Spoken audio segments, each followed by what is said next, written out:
A Laguna Esmeralda é, na minha opinião, daqueles passeios imperdíveis para quem visita o Ushuaia na Argentina. Se você já esteve por lá e quer relembrar, ou se está pensando em conhecer e quer saber todos os detalhes sobre a trilha e o que esperar do passeio, vem comigo que eu vou te contar e mostrar como foi a nossa experiência. Eu sou Marina Heimer e esse é o canal do Imagina na Viagem.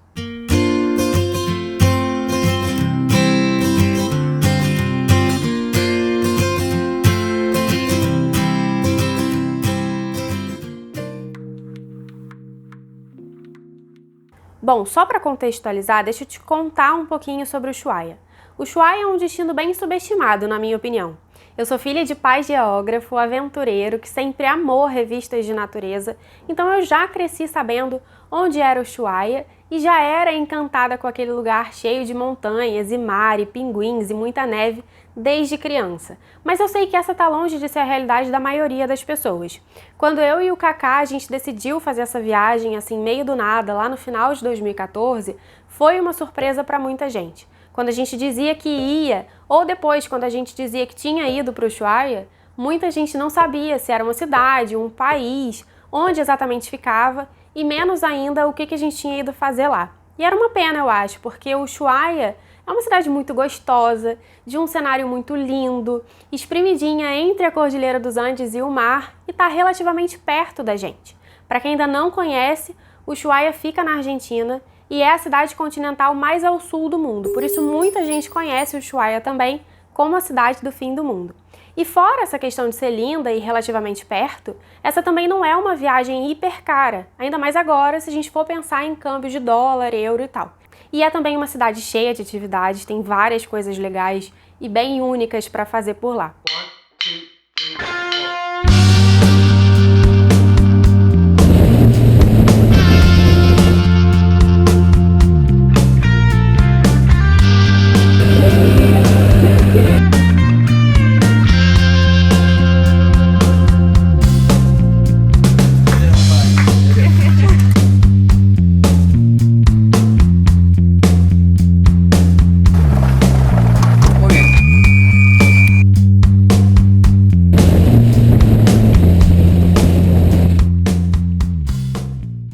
A Laguna Esmeralda, como o nome já sugere, é uma lagoa de água bem verdinha. Ela fica no meio das montanhas da Cordilheira dos Andes e é de uma beleza que me deixou emocionada, de verdade. Eu acho que toda essa emoção que eu senti foi também por causa do caminho, do tanto que foi exaustivo pra gente chegar até ali. Mas deixa eu começar pelo começo. A nossa viagem para o Ushuaia foi meio de repente, era 2014, eu tava colocando o blog no ar, você vai ver que todas as imagens desse vídeo são mais amadoras, a gente não tinha nem equipamento direito ainda, foi bem no comecinho mesmo, e calhou de ser Black Friday e pintar uma mega promoção de passagem para lá, e menos de 15 dias depois a gente estava embarcando já. E aí eu fui pesquisar legal o que a gente podia fazer lá, o que tinha para ver.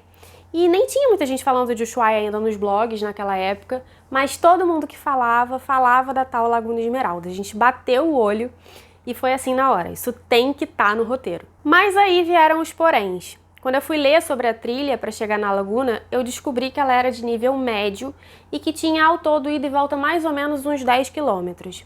E aí que a gente tinha zero experiência com trilha e o preparo físico também era bem ruinzinho para os dois. Não tinha a menor condição de fazer por conta própria. Mesmo porque a gente leu vários relatos dizendo que a trilha era pouco movimentada, que o mais seguro mesmo seria fazer com guia e tal. E foi assim que eu fui atrás de alguém para acompanhar a gente. Alguém que na real também pudesse dizer pra gente se era mesmo muito puxado, se dava pra gente encarar. E aí eu encontrei o Inácio da Ushuaia Aventura.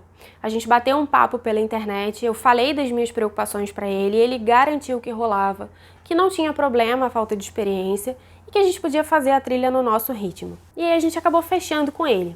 E o Inácio foi muito bacana, ele deu uma carona pra gente do aeroporto até o hotel no dia que a gente chegou, explicou direitinho como ia ser o passeio e falou que a maior parte das pessoas que faz a trilha começa de manhã e termina à tarde. Mas que ele achava mais jogo começar à tarde e terminar à noite. Assim a gente ia ficar com a laguna mais tranquila pra gente, ia ter mais chance de encontrar castores no caminho, e como era verão e o sol se punha super tarde, a gente ia sair da trilha com dia claro ainda. E foi assim que a gente fez. Eu já vou te contar como foi a caminhada e o que você pode esperar se você estivesse planejando para fazer um passeio igual. Mas antes, se você estiver gostando do vídeo, já deixa o seu like aqui embaixo. E se você ainda não se inscreveu no canal, se inscreve e ativa as notificações. Assim é certeza que a gente vai se encontrar outras vezes para falar mais sobre viagens. E se você tem um amigo, conhecido, parente que também ama viajar, pode também compartilhar o canal. Você não vai precisar de um equipamento super pesado para fazer a Laguna Esmeralda, mas roupa térmica e impermeável e os sapatos impermeáveis eu diria que são fundamentais. E os bastões de caminhada também ajudam bastante. Se você for fazer o passeio com guia, ele deve te dar os bastões, mas as roupas e os sapatos são seus. Se você não tiver e não quiser gastar grana comprando essas coisas que você pode acabar não usando depois, no centrinho de Ushuaia tem várias lojas que alugam. O que eu posso te dizer sobre a caminhada é que pra gente, naquela época, ela foi bem puxada.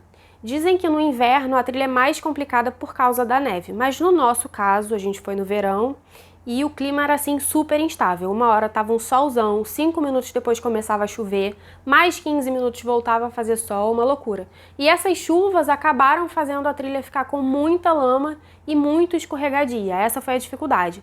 No começo da trilha foi isso que pegou. Era uma área de vegetação mais fechada, com troncos no chão, então sempre a gente tinha que prestar bastante atenção para não pisar em falso, para não escorregar.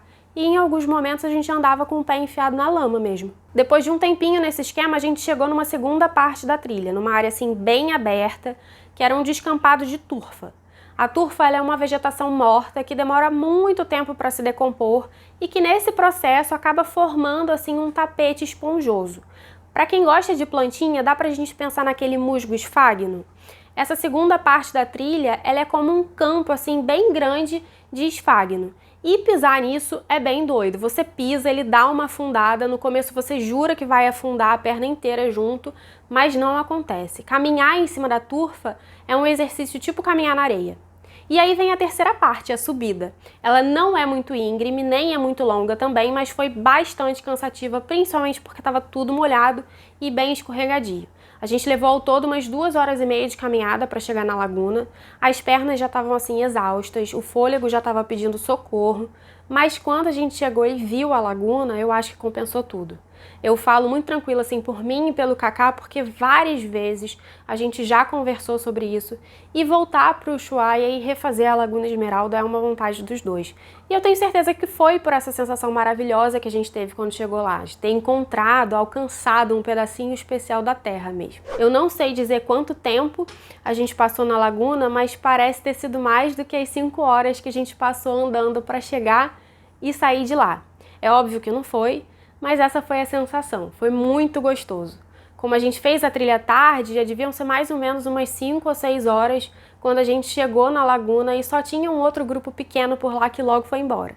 A gente fez um lanche com direito ao alfajor tradicional da Patagônia e tal, fizemos várias fotos, curtimos muito o visual sem igual daquele lugar e também deu tempo para dar uma descansadinha, óbvio, porque a gente já sabia o que vinha pela frente na volta. Durante a volta a gente ainda conseguiu ver os castores, como o Inácio tinha previsto.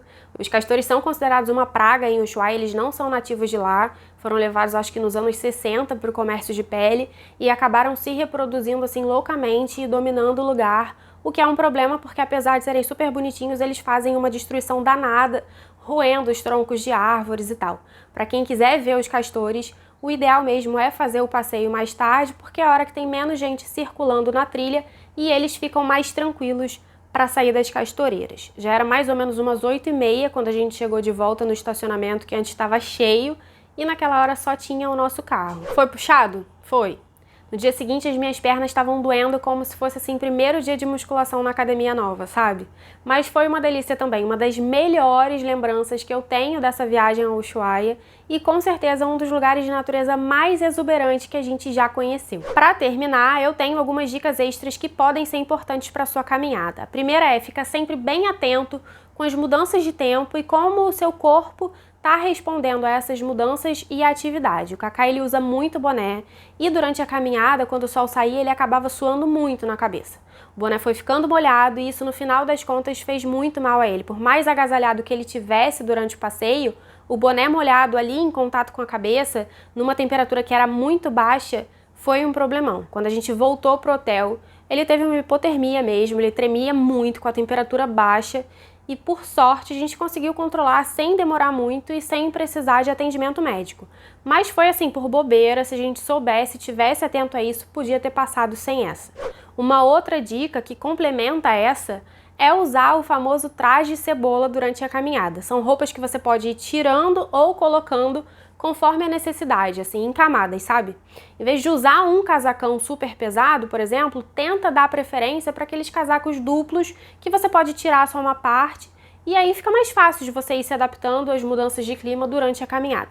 Por último, se você está pensando em fazer a trilha sem guia, lembra de levar bastante água e também um lanche. Também vale a pena deixar avisado no seu hotel sobre os seus planos, a hora que você pretende voltar, ou mesmo avisar alguém aqui no Brasil. Não custa nada e pode ser super útil se alguma coisa sai do planejado durante o passeio.